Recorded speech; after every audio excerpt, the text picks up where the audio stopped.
Alright guys, welcome back to the BulbaSquad. Today we're going to be covering it's kind of the exact opposite of what I've been teaching you guys up until now. Today we are going to cover flipping modern and how to navigate those risks. So, I'm going to divide this into a few segments. First, we're going to just explain the basic gist of how essentially a graph looks of risk versus reward of modern generally. It's not always going to apply. It may not even apply like half the time because things can change a lot. After that, I'm going to tell you the three phases of flipping it. One of those three is under a very special condition though. So we're going to hop straight into it. Sorry if you guys I take a lot of deep breaths because right now my sinuses are a little stuffed up and I'm going to be picking up my thermos over here. So first, this is how I'm going to set things up. Whenever a new set releases, we have the pre-release period. I'm just calling it that, but what it actually is before the set is officially on the street. With every set, at least any set that's worth anything, during the pre-release period, the reward, I will apologize again for my handwriting, Dr. Handwriting, sorry about that. The reward is going to be extremely high and the risk will be very low. Just because if you can get it before the street date, you have an advantage that you're not supposed to technically have. So the whole risk reward scenario just goes out the window. It doesn't matter. Doesn't matter. However, once we get closer to the street date, all right, I'm actually going to draw a graph here for you guys. I'm making this up a little bit as on the fly. Well, that was a mistake on my behalf. I came unprepared. I was going to do this to make it a little easier. So, for reward, I'm going to have it in green. For risk, I'm going to have it in red. Just make it nice and easy for you guys. And here we go.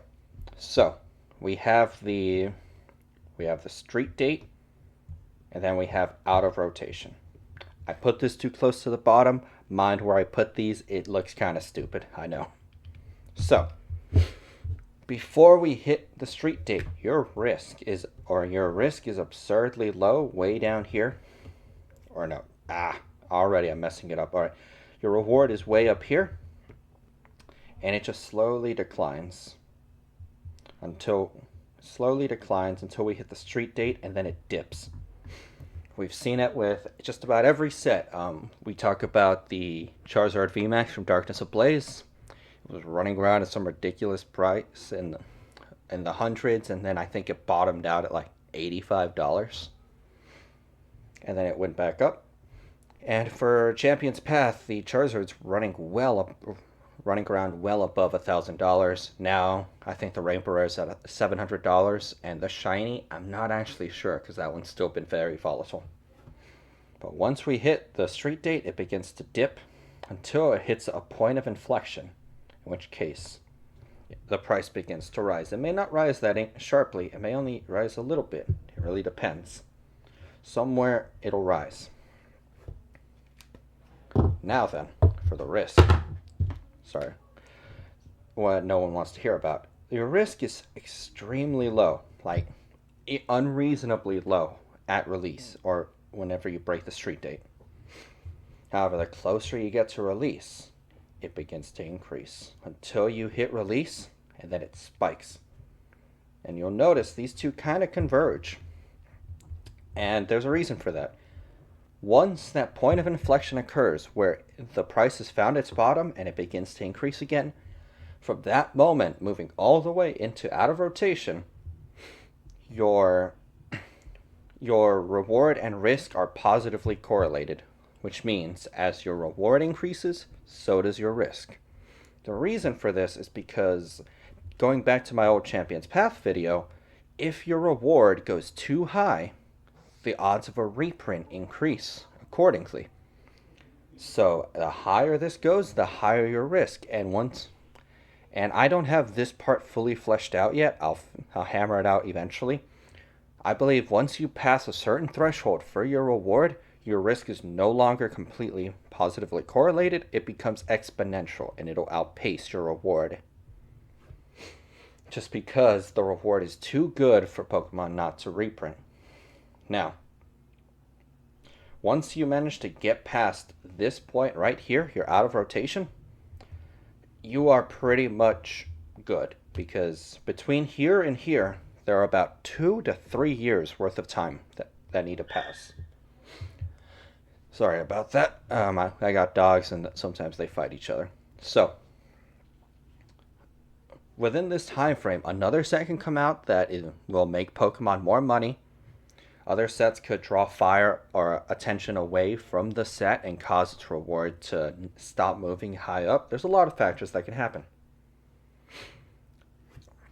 And so, we have I'm just going to complete this for you guys. We have the street date, where your reward begins to go down. I'm just quickly completing this for you guys because I want you guys to, if anyone wants to take a screenshot, I know this looks awful, but if you want to take a screenshot just to remember, it's great. So, this is the basic gist of flipping. This is what it'll look like, your time frame for most sets. Now, here's where the real meat of the video comes in. There are 3 ways to flip Modern.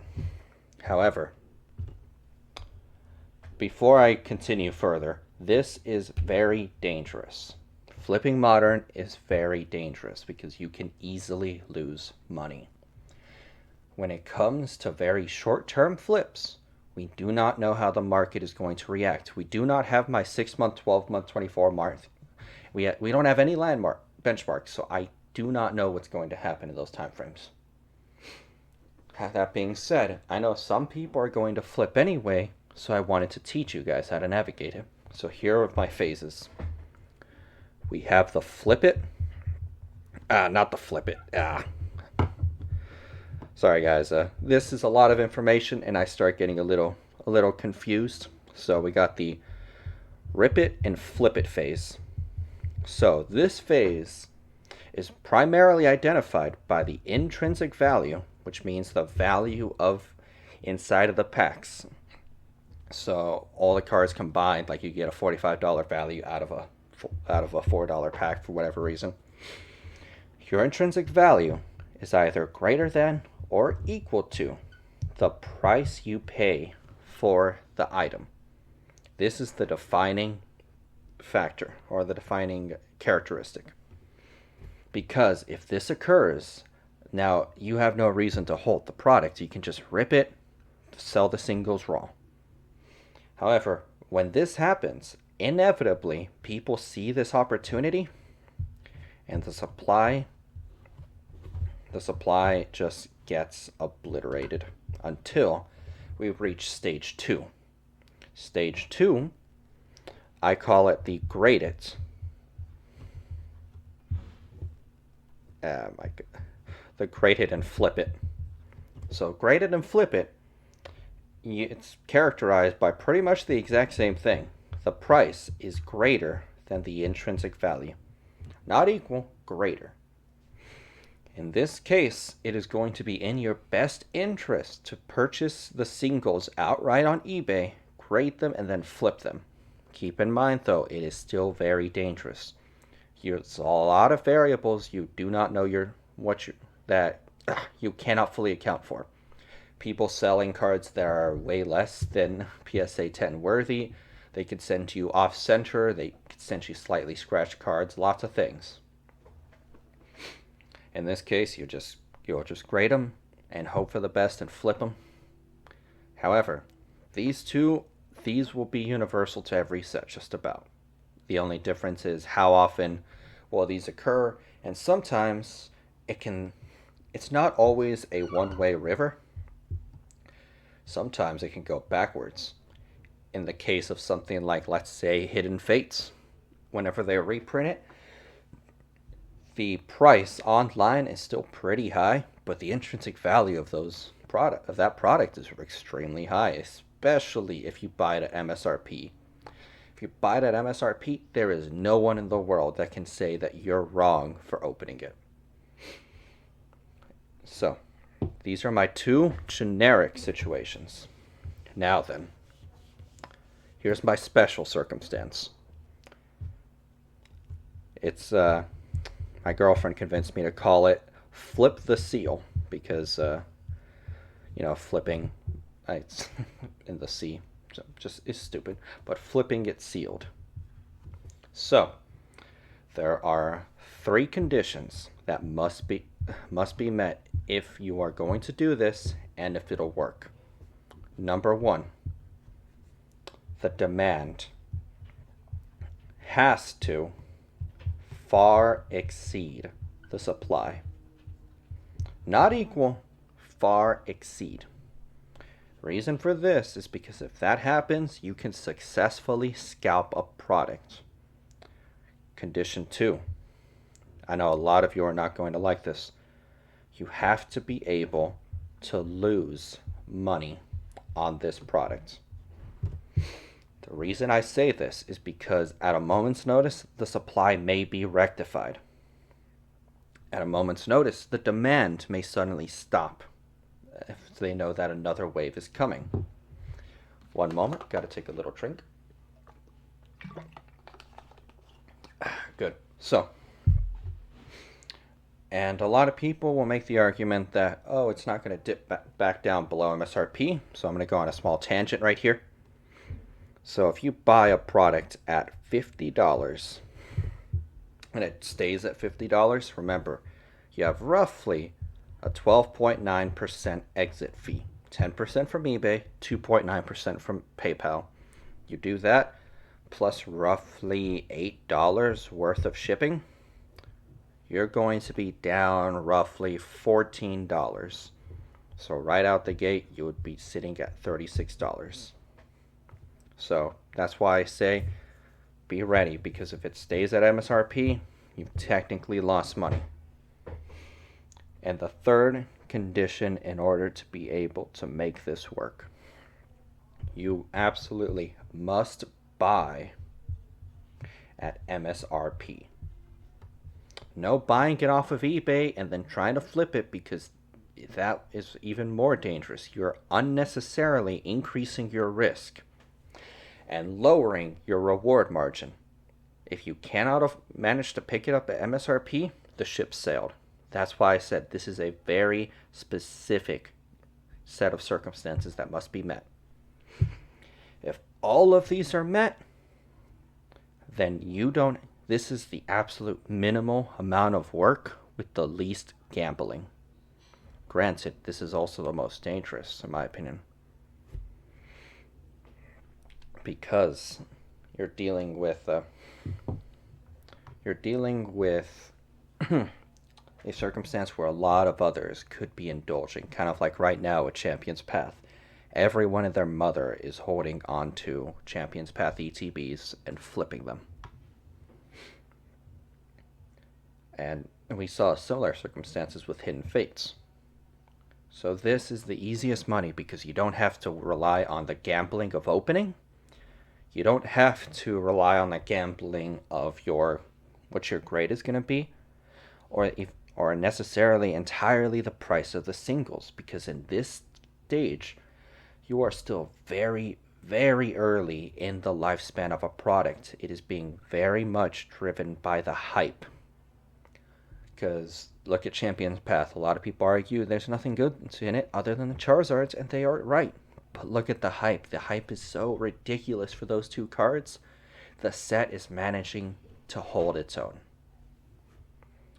So, in summation, I'm going to drop a link at a timestamp at the very beginning of the video for those of you who just want to replay this spot.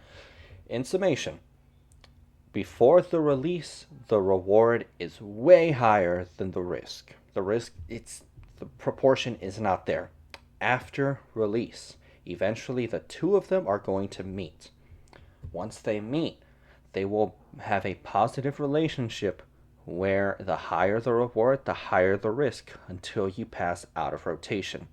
Once you pass that point, you are pretty much in the clear. I can't say for certain you are because Pokemon could always choose to reprint, but the odds of a reprint are dramatically lower than if you were still within rotation. And the 3 ways to flip is going to be the rip it and flip it whenever whenever the intrinsic value is higher than the price. And then once that supply issue is rectified where the supply decreases and the price increases, then you get into the grade it and flip it, where it's better to just buy your singles, grade them, and then sell them. Granted, your profits won't be as large, but it's because that's the most stable section of the market. The flip it and rip it is still very unstable. And your third way to flip is sealed, which these 3 conditions must be met. Demand far exceeds the supply. You must be willing to lose your money because this is the most risky of the 3 forms to flip. And you must buy at MSRP. No buying off of eBay and then trying to flip it later for profit. I hope this helped you guys out. I really wanted to put this out there because I know there are going to be people who want to flip Modern, and knowing that I have some form of way to navigate it, I wanted to share it with you guys. I hope you guys enjoyed the video, and I'll see you in the next one. Goodbye.